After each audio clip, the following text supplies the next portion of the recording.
안녕하세요. 경자입니다. 이번 주는 주식시장이 좋았습니다. 미국도 상승했고 특히 한국은 영 고점을 넘었잖아요. 그동안에 소외를 받고 있던 종목들, 특히 지주사라든지 증권주들 주가가 크게 상승하는 흐름이 나왔거든요. 그래서 시장 분위기가 전반적으로 괜찮지만 그래도 계속 상승하기에는 뭔가 조금 찜찜한 느낌을 받게 되더라고요. 자, 그리고 오늘도 계속 자기를 지켜봐 달라고 강조를 하고 계시는 트럼프 형님 이야기부터 시작하도록 하겠습니다.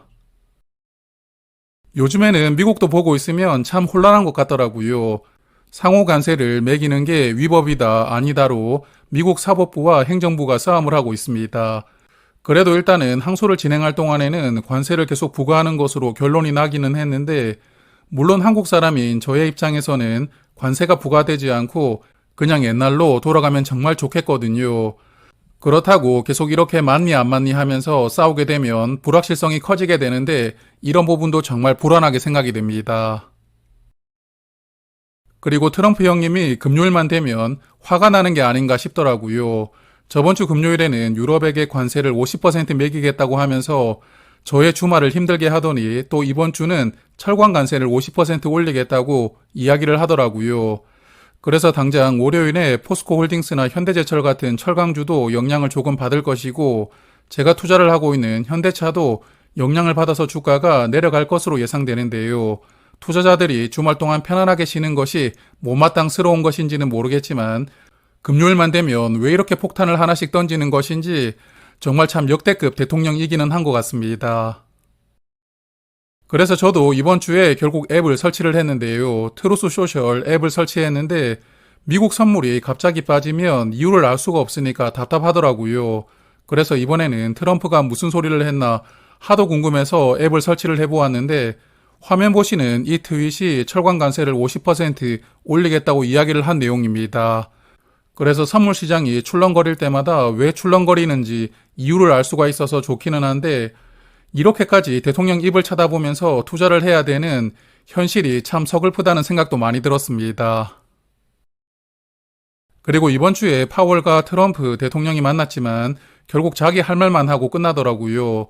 트럼프는 금리를 내리라고 하고 파월은 관세가 영향을 주는지 지켜보고 나서 데이터가 움직이면 그때 결정하겠다라고 본인들 하고 싶은 말만 하고 헤어졌습니다. 그렇기 때문에 사실상 파월은 트럼프의 간섭을 받지 않겠다고 다시 한 번 더 강조를 하였고요. 선제적으로 금리를 내려주는 연준 풋은 당분간 기대하기가 어렵다고 생각합니다. 그리고 금요일에 발표가 된 미국 개인 소비 지출은 전년 대비 2.1% 상승했더라고요. 연준이 목표하는 물가 목표치에 거의 부합하고 있는 상황이고 시장 예상치보다도 낮게 나왔거든요.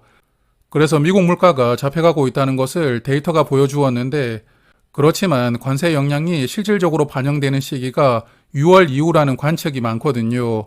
그래서 6월 이후에 물가가 어떻게 되는지, 그리고 고용은 어떻게 되는지를 보고 연준이 판단할 것이기 때문에 적어도 7월에 발표되는 6월 하드 데이터부터가 시장에 영향을 줄 것 같고요. 당분간은 그냥 계속 지금처럼 트럼프 형님이 무슨 말을 하는지에 따라서 시장이 반응하는 그런 흐름이 계속 이어지지 않을까라고 저는 예상하고 있습니다. 그래서 이번 주도 혼란한 이슈가 많기는 했지만 그래도 시장은 좋은 상승을 보여주었거든요. 미국 3대 지수가 모두 2% 정도 상승하면서 좋은 고점을 향해서 조금씩 회복시켜 나가고 있습니다. 그렇지만 이번 주에 엔비디아를 보면서 미국이 단기간에 전고점을 뚫고 올라가기가 조금 어렵겠다는 생각이 들더라고요. 엔비디아는 이번 주에 좋은 실적을 발표를 했고 또한 다음 분기 가이던스도 시장이 기대하는 수준으로 발표를 해주었거든요. 그래서 사실 실적 측면으로 보면 거의 전 고점 근처까지는 주가가 올라갈 수가 있지 않을까 그런 생각을 했습니다. 그렇지만 여전히 관세 노이즈가 계속 남아있는 상황이고요. 중국과의 대립이 잠잠해지는 것처럼 보이다가 다시 심해지고 있기 때문에 아예 중국이랑은 거래를 끊으라고 지금 강요하는 수준이거든요. 그래서 엔비디아도 좋은 실적을 발표를 했지만 전 고점이었던 150달러 근처까지 가지 못하고 다시 130달러대로 밀렸는데요. 지난번에 관세로 인한 주가 하락을 상당 부분 최근에 만회를 하긴 했지만 결국은 이 전고점을 뚫으려면 관세가 없어지던지 아니면 금리를 조금 내려주던지 하는 근본적인 변화가 있어야 될 것 같거든요. 그렇지만 앞서도 말씀을 드렸다시피 그런 변화가 단시간 내에 발생하지는 않을 것이라고 생각하고 있고요. 그래서 당분간 미국 시장도 박스권 안에서 움직이는 흐름을 보여주지 않을까 저는 예상하고 있습니다. 그리고 미국 계좌를 보니까 저번 주보다는 조금씩 올라왔더라고요. 세 종목 모두 수익을 보여주고 있는데 당분간은 추가 매수를 하지 않아도 될 것으로 예상합니다. 그래서 다음 주에 세 종목은 5월 배당금을 지급을 해줄 텐데요. 이번 달 배당금도 나중에 추가 매수를 대비하면서 그냥 킵을 해둘 생각입니다. 자, 그러면 이제 한국장입니다. 대선 영향으로 한국장도 좋은 흐름이 이어지고 있습니다. 이번 주에는 올해 고점을 넘어서서 2700까지 코스피가 올라갔었거든요. 그렇지만 금요일에 살짝 다시 깨고 내려왔는데 그래도 그동안 시장에 관심을 받지 못하던 지주사나 증권주 같은 종목들이 시세가 크게 나오고 있고 그런 종목들 때문에 지수가 밀어 올려지고 있거든요. 그래서 새로운 정부가 주식시장을 조금 더 개선을 시켜줄 수 있다는 기대감이 크게 작용을 하는 분위기입니다. 그렇지만 미국이 여전히 혼란스러운 상황이고요. 한국 혼자 계속 좋은 분위기를 이어가기는 힘들지 않을까 생각하거든요. 그래서 최대 지수는 2800이고 최소 지수는 2600 이 사이에서 당분간 박스권 움직임을 보여주지 않을까라고 저는 예상을 해보고 있습니다. 그리고 이번 주에 매매 동향을 보니까 국내 기관이 많이 사더라고요. 금융투자가 1조 8천억 원을 매수하면서 이번 주에 개인 물량을 거의 다 받았습니다. 그리고 외국인은 이번 주에 거의 매수하지 않았고요. 지수가 많이 올라오고 있지만 외국인들은 그냥 관망하고 있는 선택을 하는 것 같습니다. 그리고 선물을 보니까 일주일 동안 많이 매수를 했던 주체는 없더라고요. 개인이 600억 원 정도 매수를 했고 외국인은 거의 보합이었고 그리고 기관은 금융투자가 매도를 했고 보험은 매수하면서 이번 주는 특별히 많이 매수했던 그리고 매도했던 주체가 없었기 때문에 전체적으로 지수가 계속 상승하고 있지만 선물 시장은 관망하는 흐름이 나오고 있다고 생각합니다. 그리고 이번 주에 한국은 기준금리를 내렸는데요. 5월에 내릴 것이라고 예고가 되고 있었기 때문에 시장에 영향을 거의 주지는 않은 것 같은데 이번에 25bp를 인하했거든요. 그래서 한국은 이제 기준금리가 2.5%가 되었고 미국과 금리 차이가 2%나 벌어지는 상황이 나오고 있습니다. 그렇지만 한국은행은 앞으로도 금리를 더 내릴 수가 있다고 예고를 또 해주더라고요. 올해 한국 성장률이 거의 제로에 가까운 수준이기 때문에 금리라도 조금 내리면서 성장률을 끌어올려 보겠다는 계획인데요. 그래서 올해 남은 기간에 금리를 최소 한 번, 최대 두 번까지는 내릴 수 있다는 전망이 우세한 상황입니다. 그렇기 때문에 올해 말 한국 기준금리는 최대 2%까지는 내려갈 가능성이 있고요.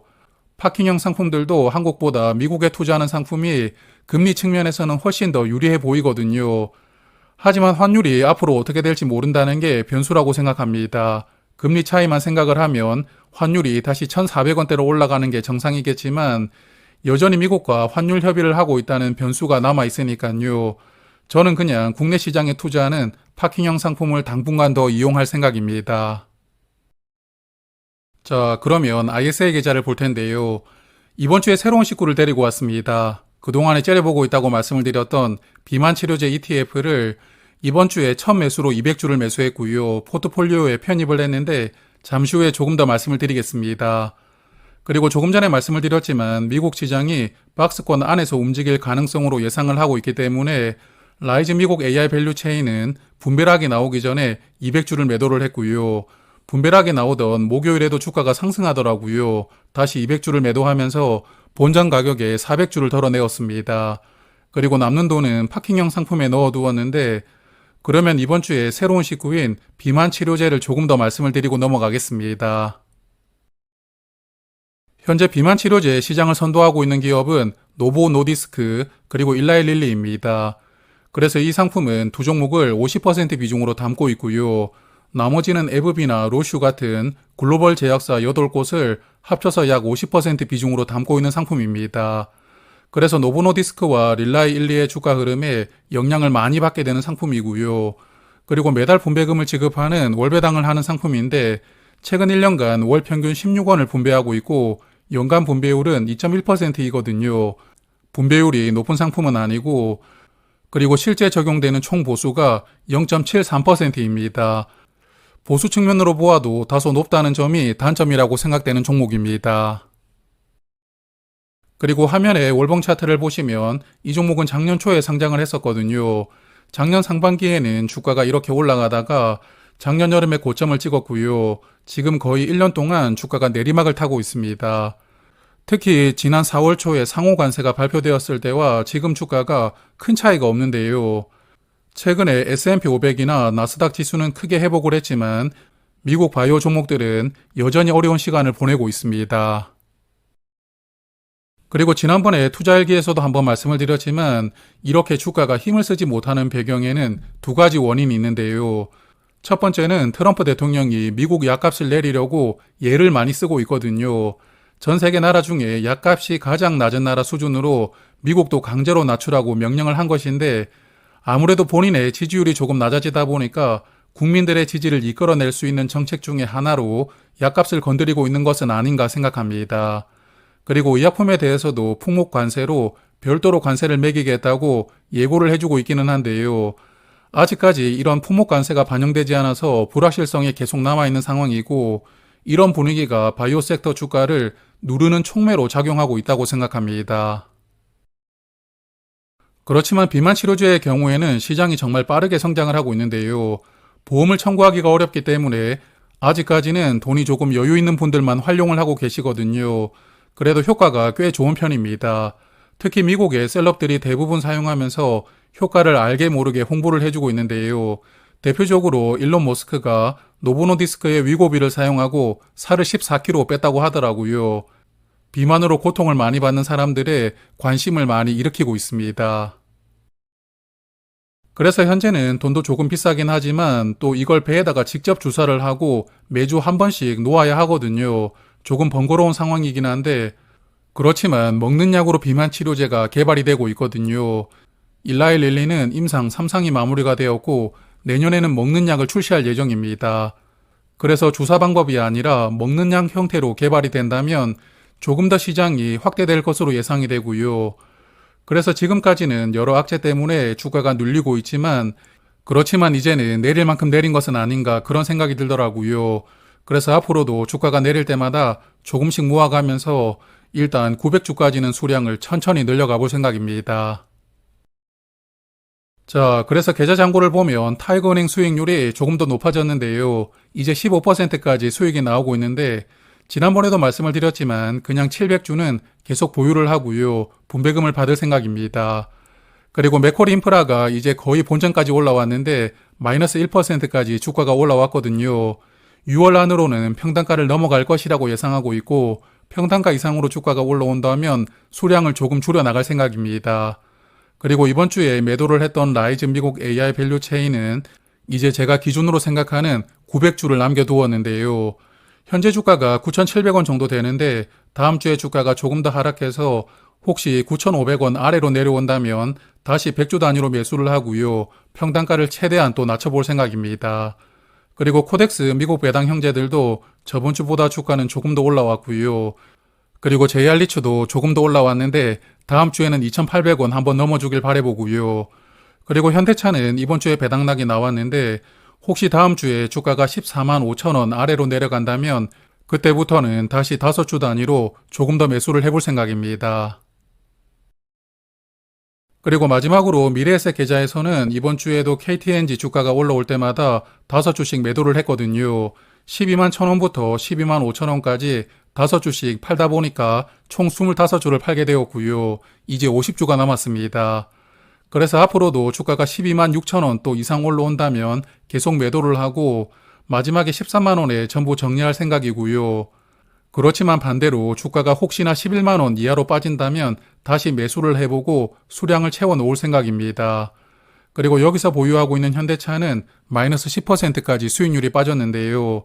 ISA 계좌와 마찬가지로 여기서도 14만 5천 원 아래에서는 조금 더 수량을 늘려볼 생각입니다. 그리고 우리 금융지주는 이번 주에 주가가 크게 상승하면서 이제 18%까지 수익률이 늘어났거든요. 그렇지만 일단은 그냥 계속 지켜볼 생각이고 그리고 코덱스 200 커버드 콜도 3% 정도는 수익이 나오고 있지만 마찬가지로 그냥 계속 지켜볼 생각입니다. 자, 그리고 제가 다음 주 주말에는 부모님 댁에 가거든요. 현충일 연휴도 있고 해서 식구들과 함께 부모님 댁에 갔다 올 계획인데 그러다 보니 다음 주 주말에는 투자일기를 한 주 건너뛸 것 같습니다. 그래서 투자일기는 다음 주에 한 주 쉬고요. 6월 둘째 주 주말에 다시 찾아뵙도록 하고 그리고 6월에도 좋은 투자 하시고요. 자산 많이 늘려가시길 바랍니다. 고맙습니다.